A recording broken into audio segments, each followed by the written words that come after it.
We went out from my house and there was too much water. I am Reverend Eric Stinnett. I am a theological educator with the LCMS Office of International Mission, based here teaching at Mekaneyesus Seminary, where we are training the up-and-coming next generation of leaders in the church. We're in the rainy season, so we have long rains every day. I think there are people in Louisiana that would understand. Most of America would not understand the volume of rain we get.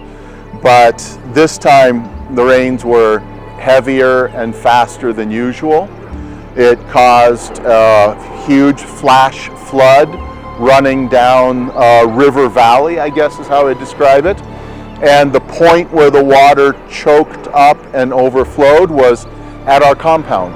And so in an instant, we went from a normal day and rainy season, heavy rainfall, it's wet but normal, we know this, we live with this, to all of a sudden a wall of water flooding over, like a waterfall coming over the hill and filling up our yard, our house, and continuing down. Our house was covered up to more than 6 feet deep in water, as was our immediate neighbor's house. And the water continued downhill, where we had an entire section of faculty, staff, housing. I think there were close to 100 people living in the homes down there, and those were even lower than our house. I can't tell you how deep the water got there, but it was even worse than the 6 to 7 feet of water we had. Those houses were completely covered, completely destroyed, and it happened in an instant.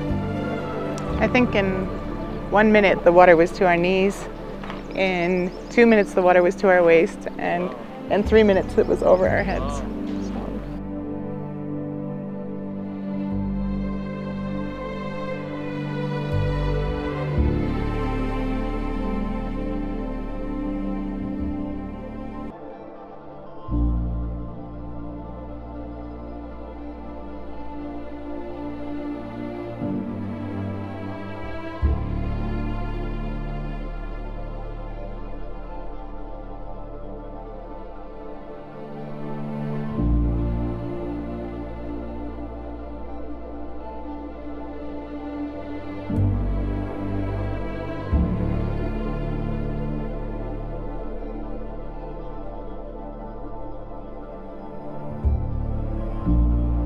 Actually, honestly, we were in the house. We have a metal roof, so with the rain pounding on the metal roof, we couldn't hear anything else. We thought it was a normal day in rainy season. And then a gardener knocked on our door and said, "Grab your children, run, the water is coming." And that's what we did. We left with the clothes on our backs.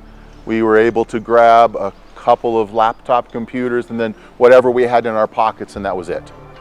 And we left. And even in that short amount of time that it took, just to be aware, where we have 4 children, where are they? Are we sure that they are all out of the house? Are we sure that they're all safe? Get everybody moving. In the short time it took us to make just that little arrangement and get everyone out, I walked out with water up to here in my chest. We went down to the next house knowing that they would be in the same situation, and the water was already deep enough and fast enough that we couldn't get to their front door. The water caved their front door in, and when their door collapsed, that's when they were aware that there was a problem. And thankfully, some of the staff were around. One man found a long pole from the construction site, and we were able to use that to help support the family and draw them out across the water and get them out of their house as well. But they also left with only the clothes they were wearing.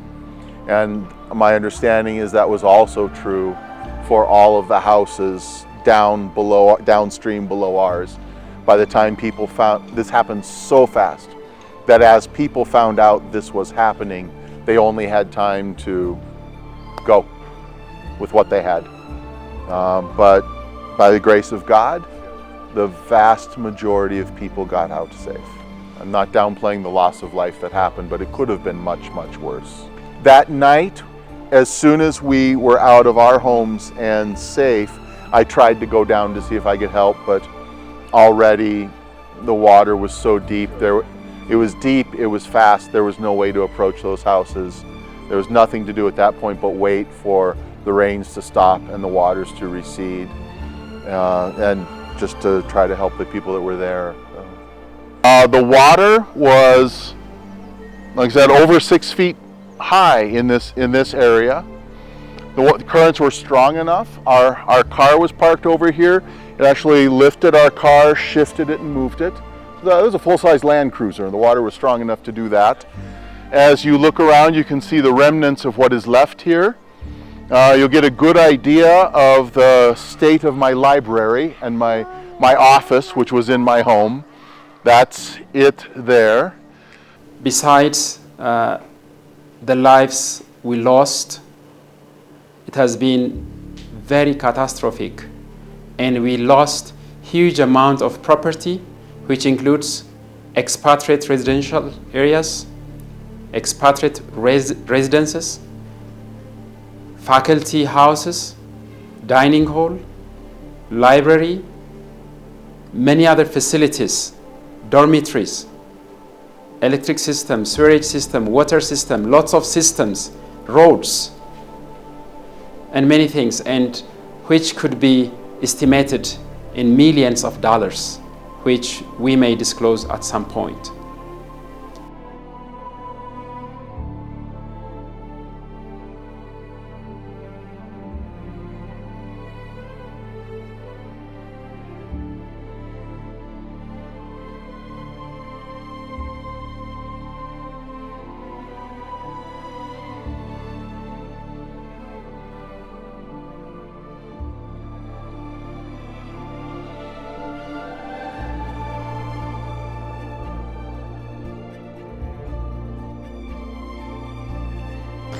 My name is Amara Taklu. I'm the Dean of School of Music and Media at Mekaneyesus Seminary. I used to live inside a compound where the faculty residence is with my family, and with this tragic incident, we just lost everything we have in a fraction of seconds, including my only son.